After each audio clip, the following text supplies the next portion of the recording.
Baik, terima kasih pemirsa. Masih di Damai Indonesiaku. Di segmen kedua tadi, guru kita Ustadz Tile telah menjelaskan kepada kita semuanya pentingnya membentengi anak dengan Al-Quran. Nah, di segmen berikut pemirsa, guru kita Ustazah Syifa Nurfadilah akan menyampaikan bagaimana keutamaan mendidik anak untuk mencintai Al-Quran. Selamat mengikuti. Silakan Ustazah Syifa. A'udzu billahi minasyaitonir rajim. Bismillahirrahmanirrahim. Assalamualaikum warahmatullahi ta'ala wabarakatuh.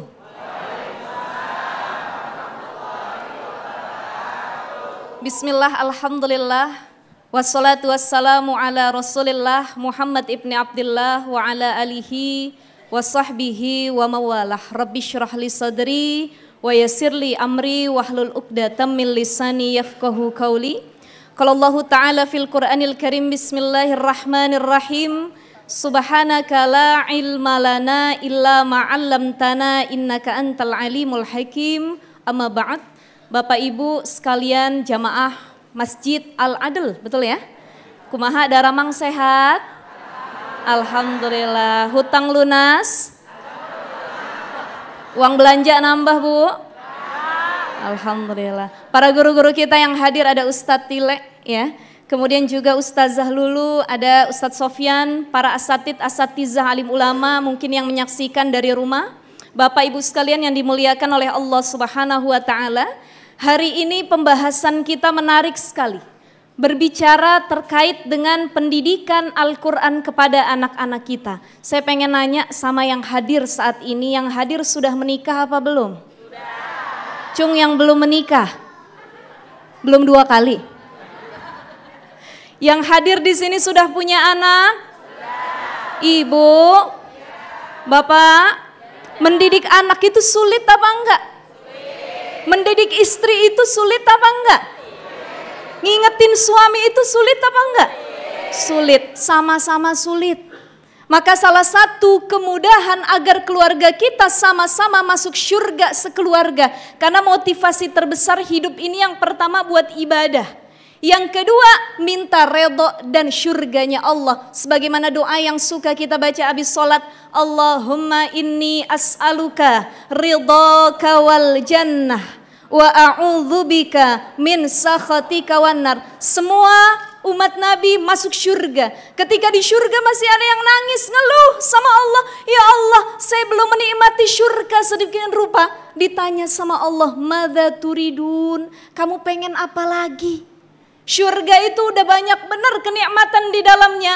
Maka para penghuni surga mengatakan, ridhaka ya Rabb, yang kami minta ridhamu. Karena banyak orang masuk surga tapi gak dapat ridha dan rahmat Allah.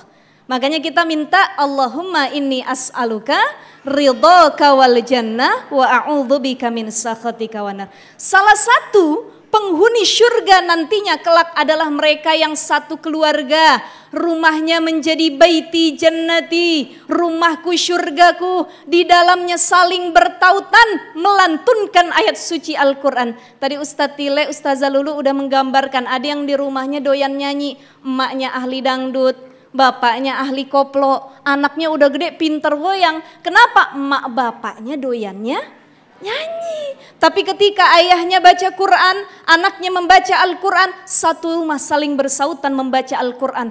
Hum ahlullah. Nih dalam kitab Abwabul Faraj dikatakan salah satu keutamaan orang-orang yang dekat sama Al-Quran, hum ahlullah. Mereka itu menjadi keluarganya Allah, itu yang pertama. Yang kedua apa? Mendapat syafaat dari Rasulullah SAW. Rasul tuh bangga sama umatnya yang hafal Quran. Bukan hafal lagu, bukan hafal syair, melainkan Quran dihafal. Makanya Bapak Ibu sekalian para jamaah yang dimuliakan oleh Allah Subhanahu wa taala, ini jadi reminder, muhasabah besar buat kita semua. Yang bapak-bapak kira-kira, ya Allah, sudahkah istri saya didik dengan Al-Quran? Sudahkah putra-putri saya dididik dengan Al-Quran? Ibu sebagai madrasatul ula, ya Allah, setiap hari saya ajarkan Quran atau tidak anak-anak saya? Atau malah anak saya setiap harinya diajak bergosip? Betul ya Bu ya? Ini jadi reminder penting. Makanya ada beberapa hal yang bisa dilakukan kalau motivasi kita syurga dan ridha Allah. Dalam surah Ar-Ra'd ayat 23 sampai 24 Allah Subhanahu wa taala berfirman, Bismillahirrahmanirrahim, Jannatu adni yadkhulunaha wa man salaha min abaihim wa azwajihim wa zurriyyatihim wal malaikatu yadkhuluna alaihim min kulli bab salamun alaikum bima sabartum fa ni'ma uqbaddar. Nanti Bapak Ibu sekalian, orang yang hafal Quran, satu keluarga, kakeknya, neneknya, buyutnya, cicitnya, emak bapaknya bareng-bareng mau masuk surga, itu diarak dulu. Ngelewatin nih, yang ini ahli puasa, nih ahli sholat, ini siapa? Hum ahlullah. Kata para malaikat, kumpul, kumpul. Kenapa? Lihat nih, mereka satu keluarga hafal Quran. Satu keluarga dekat sama Al-Quran. Kalau bahasa kitanya diarak kayak pengantin. Tola'al badru alaina min saniyatil wada. Sambil diarak, malaikat ngomong sama para penghafal Quran yang dekat satu keluarga dengan Al-Quran. Salamun alaikum bima sabartum fa ni'ma uqbaddar. Keselamatan buat kalian nih, Masya Allah, yang pada masuk surga sekeluarga. Ini tempat yang paling cakep daripada dunia. Begitu kata malaikat. Makanya Bapak Ibu sekalian yang dimuliakan oleh Allah Subhanahu wa taala, ada beberapa hal bagaimana cara kita sebagai orang tua kurang lebih bisa mendidik putra-putri kita agar dekat dengan Al-Quran. Yang pertama, orang tua harus jadi suri tauladan, harus jadi support system utama. Ya, sebaik-baik amal itu adua muha wa ingkola, biarpun sedikit tapi sering. Bapaknya habis zuhur baca Quran, habis asar baca Quran, habis maghrib dan isya baca Quran. Ini nyontohin sama anak. Maka baca Quran itu bukan sekedar kuantitas, melainkan kualitas dulu. Kata Abu Abdurrahman As-Sulami, nih sahabat Nabi itu kalau belajar Quran sama Nabi, udah belajar 10 ayat, gak mau menghafal lagi yang 10, nambahin hafalan lagi sebelum dia mengamalkan 10 ayat tersebut. Masya Allah, jadi yang pertama, yuk kita jadi teladan buat anak-anak kita. Yang kedua, ceritain sama anak kita, nak, Al-Quran itu banyak mukjizatnya, banyak keutamaannya. Di antaranya Allah mengatakan dalam Al-Quran, wa nunazzilu minal Qur'ani ma huwa syifa wa rahmah. Allah turunin Al-Quran sebagai penyembuh dengan kata syifa. Kenapa Allah nggak bilang dengan kata dawa? Sebab dawa itu maknanya obat, syifa maknanya penyembuh. Dan obat itu tidak semua menyembuhkan. Kalau kelebihan minum obat, ada yang overdosis. Ada obat-obatan terlarang, jadi nggak semua obat itu menyembuhkan. Tapi Allah pakai kata syifaun. Jadi siapa saja yang membaca Al-Quran hatinya tenang. Suami lagi berantem sama istri, baca Quran. Istri uang belanja kurang, baca Quran. Nambah apa kagak? Kita punya masalah lagi galau, ya Allah, masalah dunia dan lain sebagainya, kembalikan kepada Al-Quran. Terakhir, banyak berdoa kepada Allah.